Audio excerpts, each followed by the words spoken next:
फैज फैज पूछिए फैज साहब। तो मेरा सवाल ये है कि अभी जो एथियस्ट है वो problem of evil argument use कर रहे हैं अगेंस्ट मुस्लिम्स, राइट? कि इस दुनिया में इतना सारा इविल है और अगेंस्ट मुस्लिम तो यहाँ अगेंस्ट थियस्ट। हाँ थोड़ा सा करेक्ट कर लीजिए भाई। पूरी मशक्कत ही इसी बात की थी कि किसी एक मजहब पे बात न टिके। जी, तो बेसिकली ये आर्ग्यूमेंट ऐसा है कि इस दुनिया में इतना ज़्यादा ईवल एग्जिस्ट करता है और अगर एक ऑल गुड गॉड है तो वो रोकता क्यों नहीं है?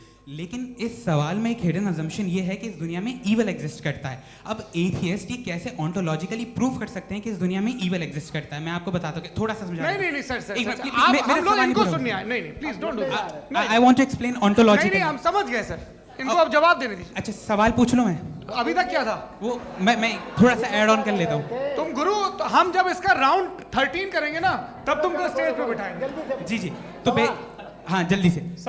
तो देखिए एथियज्म के हिसाब से सब कुछ रैंडमली बन गया है, सब कुछ एटम्स और मॉलिक्यूल्स है। एक पत्थर में और मुझ में सिर्फ इतना फर्क है कि हम लोग एटम्स और मॉलिक्यूल्स का अलग अलग रीअरेंजमेंट है। अब एक पत्थर को कोई इंसान तलवार से 2 टुकड़ों में काट दे या मुझे, according to atheism it is same. There is no evil and good according to atheism. जी अच्छा, फैज साहब का सवाल ये है कि हाँ कोशिश भी करते तो इससे गलत सवाल नहीं कर पाते।